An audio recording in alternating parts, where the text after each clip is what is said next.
And so that's where I actually experienced birth story listening for the first time. And I knew when I walked out of that room, oh my gosh, this is what I needed. Like, I am now changed. Like, I can actually make peace with this story because I found the thing that I didn't know was missing in terms of Wow. this whole story. Yeah. That's so awesome. Hi, I'm Rachel, owner of the Natural Birth site, certified birth doula, childbirth educator, and midwife's assistant. And I'm Tiffany Muniz, certified birth doula, lactation counselor, and midwife assistant. Here, you'll learn all about different aspects of pregnancy, birth, and postpartum. Remember, none of this information should take the place of your care provider and is not medical advice. Birth is not a medical emergency. Thanks for listening. Hi, everyone. Welcome to the Natural Birth Talk. I'm Tiffany. And I'm Rachel. Today, we have a very special guest, Emmy Kissinger. She is here to talk about writing and talking about your birth story. Emmy, do you want to tell us a little bit about yourself? Yes, I would love to. Thank you so much for having me. Like they said, my name is Emmy Kissinger. I am a Midwest mom of 3.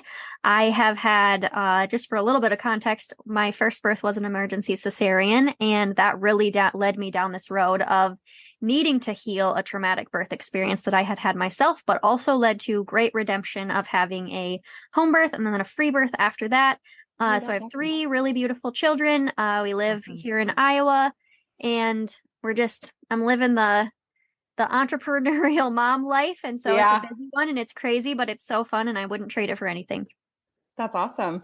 I'd love to hear a little bit about what you do. Obviously, Rachel and I are both doulas. We both have been to lots of different types of births, amazing, beautiful, empowering ones that, have left moms possibly feeling traumatic, or feeling traumatized. Sorry.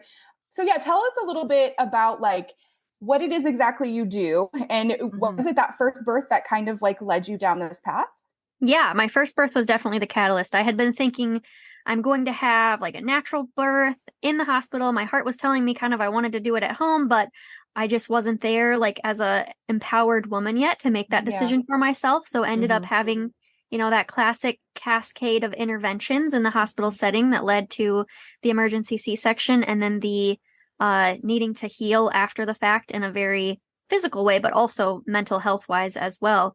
And has just led me to create these offerings that I feel like are needed in the current landscape of, all of the different types of births that are happening. So the first thing that I really offer is monthly birth story writing workshops, because for me, that first thing that I needed to do on my healing journey was kind of parse out my story. I needed to organize the chaos of it, find out, within myself what had really happened, and kind of organize those details a little bit. And so now, being more deep into this work, I realized that people write their birth stories for many different reasons, and I have done this as well. It can be to find closure, it can be to process, and it can also be to memorialize those stories, to pass them down for future generations, so that the young women and even young men in our life have stories that can act as the wayfinder for the future stories and rites of passage that they will go through when they welcome a child into their life. And then beyond that, I also offer birth story listening sessions. So that's something I'm certified in and learned from Pam England's work. She wrote the book Birthing from Within, which is an instrumental story and book to read if you are looking to heal from birth trauma. But such important work in terms of actually connecting with individuals one-on-one to work through their story, to kind of boil it down, to figure out what was the really hard thing that happened that I need to work through now. Having an opportunity to hold that in our body, make that mind-body connection. Where is that trauma sitting? Where do I need that transformation? Finding those limiting beliefs that maybe we picked up from that story, that thing that happened to us, that event that we weren't expecting to have happen, and transform that into something that we can move forward with and make peace with, so that we can find closure with those really hard stories. Because I'm not sure about either of you, but for me, when I experienced that really traumatic birth, it was something that weighed on me daily. It was something that whenever I had a friend who was giving birth, it was sort of like a panic that rose up inside of me, and I could feel those different trauma points in my body where I really needed to do that work. Wow. That sounds like something that is very needed in our current culture. And something else I kind of wanted to add or maybe ask, or I don't know what the right word is there, but like in telling birth stories, I think we also get different perspectives. Sure. You know, like obviously the OB has this perspective. Like Emmy, for example, maybe your first birth, the OB thought probably everything went well until it didn't, and then it was an emergency, and that was good and great, and you should be happy because everybody's healthy and strong, right?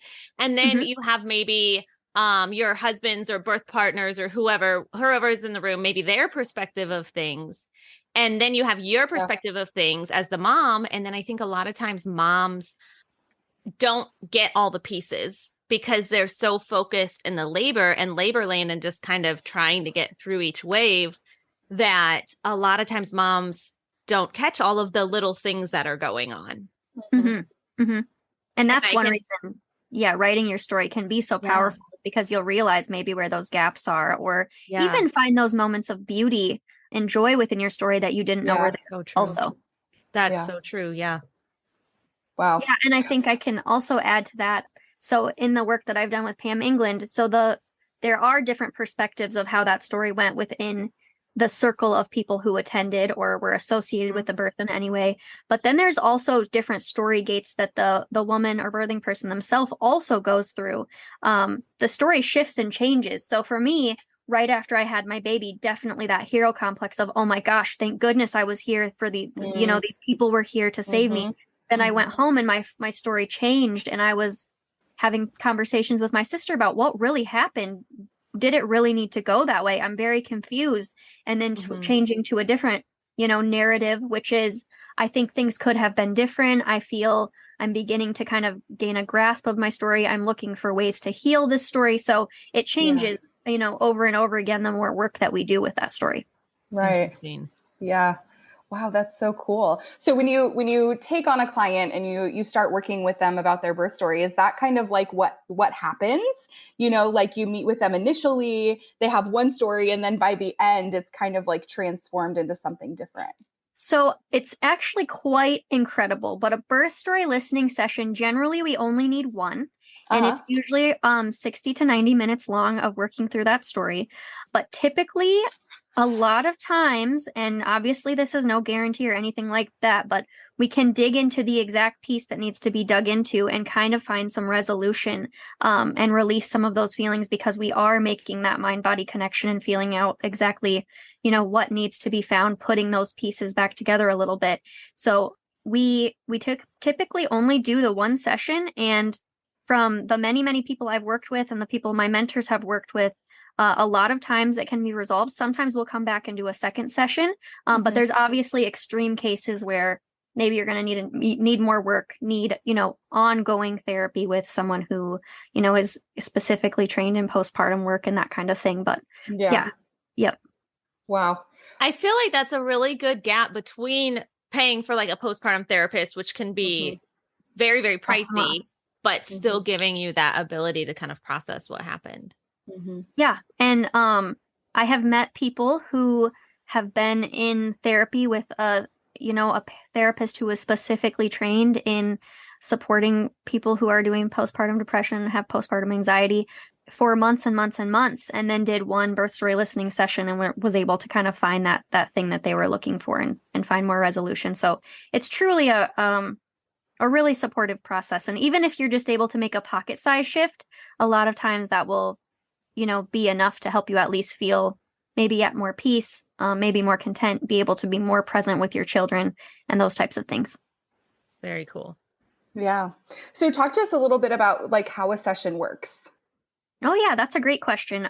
So I think I mentioned it already. It's a guided process. So it's definitely not like an active listening session where the person's coming and I'm just listening to their story and maybe doing some summarizing, validating. I'm actually a school psychologist, so I have a lot of background in mental health and worked in that profession for 7.5 years. So know a lot about how, a typical therapy session could potentially go or would potentially go.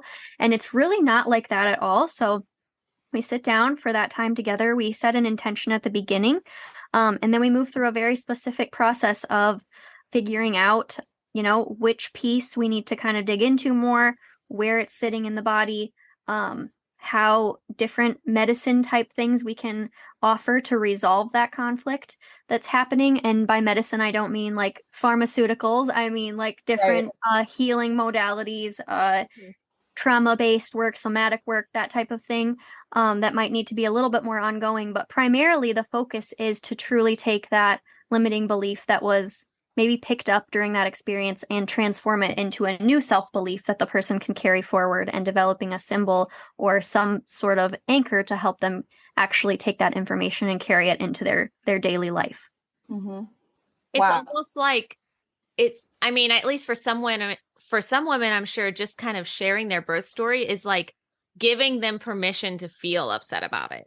Yeah. Yes. You know, because we always hear happy mom, happy baby. That's the goal. You should be happy. You should be fine. Your baby's healthy. You're healthy. If you're healthy, that's all that matters. Right. Yeah. And obviously what they really mean, they don't mean healthy. They mean alive. Mm-hmm. Right. Mm-hmm. Yeah. But, you know, so women, I think a lot of women struggle with feeling disappointed in their birth stories. Yeah. Because they're told like your baby's happy. You should be happy. But like in having a session with you, Emmy, it seems like for at least some women, it can just open up this relief of just having permission to feel traumatized. And one thing I always like to say is a birth story and any sort of traumatic situation that happens to us, it's one of those things where, you know, we can't go over it. We can't go under it. We have to go through it. It's like that, you know, we're going on a bear hunt. We have to sit in this for a little bit and be uncomfortable in order to truly move forward. Yeah. Just like labor. Yeah, exactly. Exactly. Yeah. Yes. Yeah.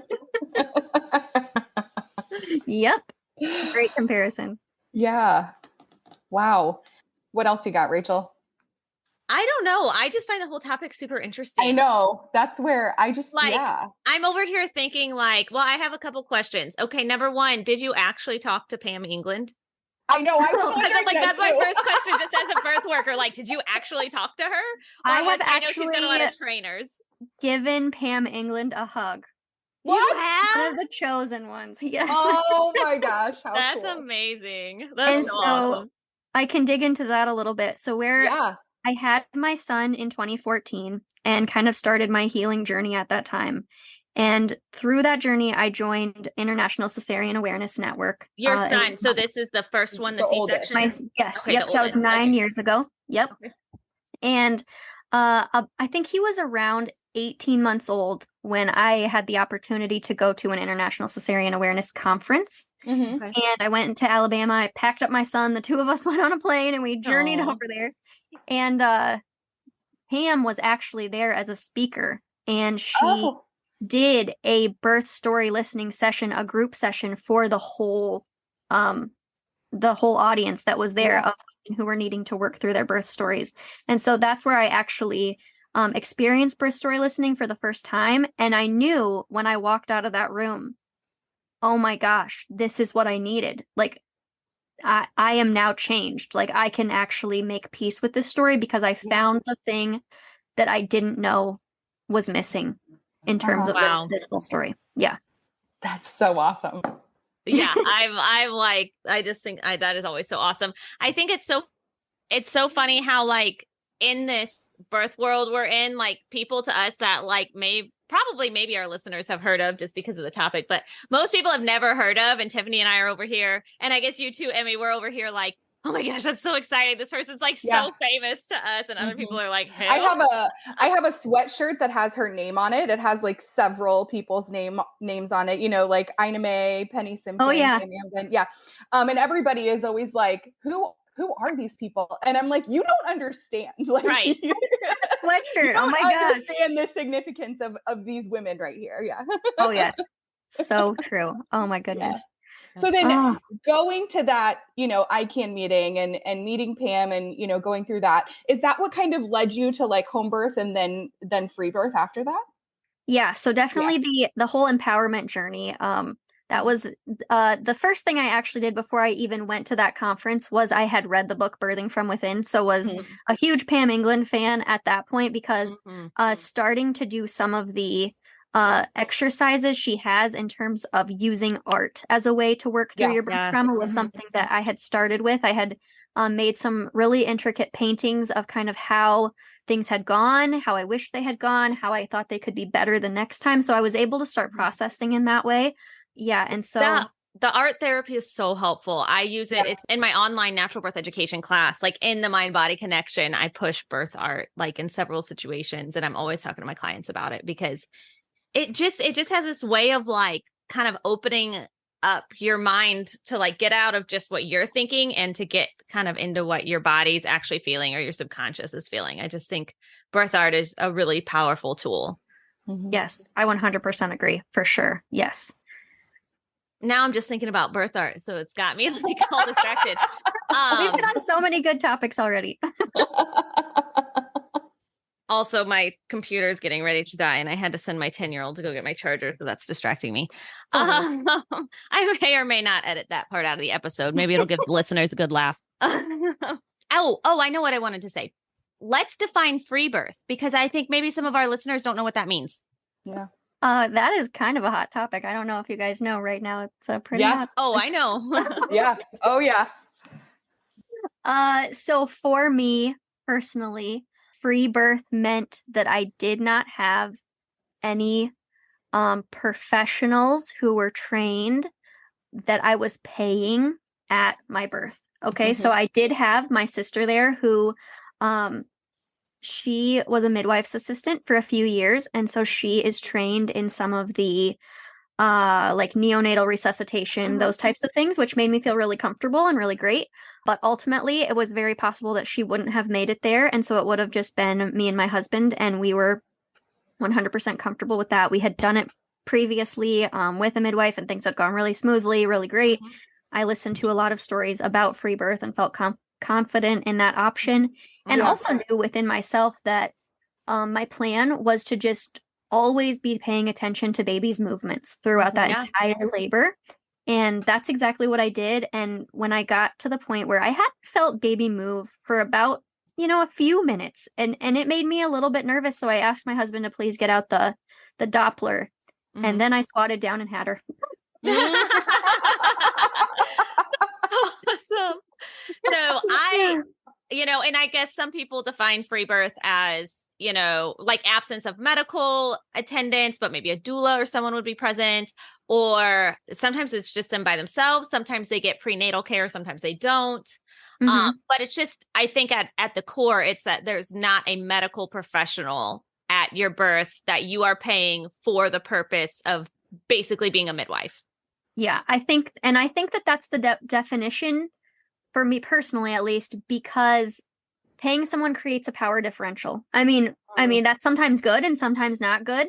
But for me personally, paying someone means that you're shifting the power dynamic a little bit. And for me in my first home birth, that was 100% what I needed. I needed a maternal presence that I could count on, that I believed would be right by my side. And I was 100% happy to pay her for that service.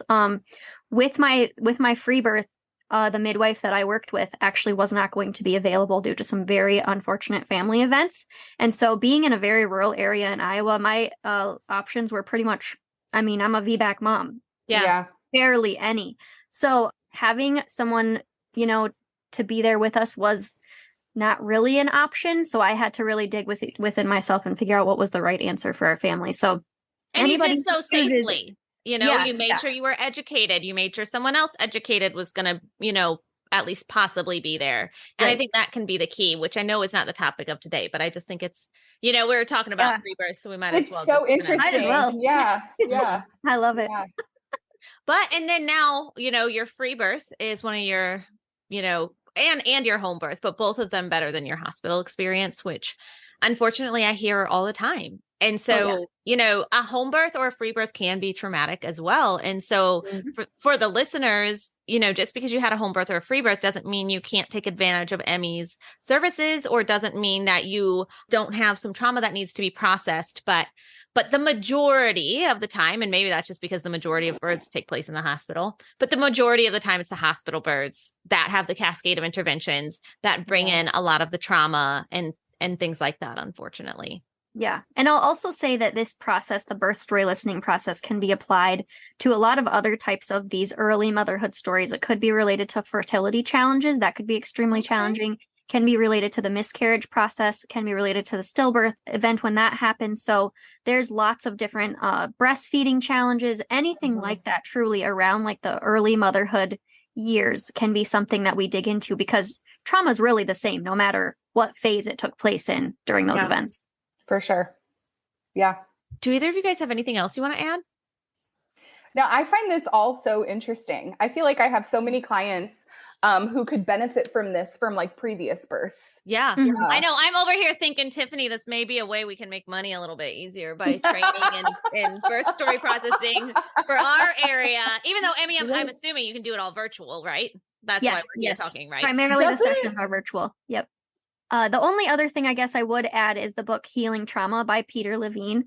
That's also been a really, really helpful book. It kind of digs into the somatic aspect of trauma a little bit more and goes into detail about how, you know, if we watch animals, if we watch them go through a traumatic experience, we can see how their bodies move and shake things off and how they actually recover and move forward and how that can be very similar to our experience, except for in many of these situations, we were actually trapped. We were physically unable to move or access the support that we needed. And that's oftentimes the reason the trauma becomes trapped in our body and needs to then have a little bit of assistance to be released. So I think that's interesting. A great book to refer people to if you're just getting started. Because I know, at least for me in my journey, the first thing I needed to do was talk to somebody about it over and over and over again. That was my sister, a very trusted person. And then I needed to start dabbling in resources on my own before I was ready to actually access community support or really tell my story to someone who could help me through it. Yeah. Yeah. Wow. Yeah, I think that could be a common kind of thought process too, because for a lot of people, their birth story is very private. Not for Tiffany and I, because we'll just like tell our story. Tell it all the time, right? But a lot of people, that is a very private, that's a very private story and an intimate story. So to be able to share that with others could be a bit of a challenge. I could see that. Yeah, for sure. Yeah. And especially the story that's on the inside, the internalized story that we're telling ourselves. We have a version that we tell people on the outside, a very short medicalized version most of the time. And that story that's kind of festering up inside, if it's a challenging one, is oftentimes a whole different ballgame. Yeah. That is so interesting. It is. I love the excitement on your faces. I know. I know. And I don't even use the video, so nobody can even see my face. I know, right? Yeah. So I will put all of your links, like your resource recommendations, your Instagram link, your website. I will put all of that in the description. Just a reminder for the listeners, I have recently realized that the descriptions don't work very well on Apple or iTunes or some of the streaming services. So if you're looking for links in the description and it is not working, definitely head over to the naturalbirthtalk.buzzsprout.com. You can go to our actual webpage, or you can go to the naturalbirthsite.com and you can access our podcast from there, and you'll be able to actually see the links in the description. So, and it works fine on some of the other players too. So it may be fine, but I just wanted to remind the listeners that the links will be there, but they may not work depending on which service you're looking at or listening on. So, okay. Nothing else, right? We're done. We're good. I think we're pretty much done. Yeah.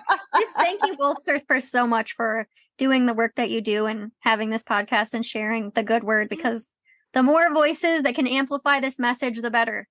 That is so true. Thank 100%. you. Yeah. Thank you so much. Thanks for reaching out to be on the podcast. I think this is going to be a really awesome episode for some people. I think so too. So listeners, again, links will be in the description below. And thank you for listening. We'll talk to you in the next episode. Bye. Thanks for having me. Hi, Rachel Manns again. If you want to learn more, please subscribe to and rate this podcast and head over to thenaturalbirthsite.com to check out our online natural birth education course, birth story blog, YouTube channel, and more.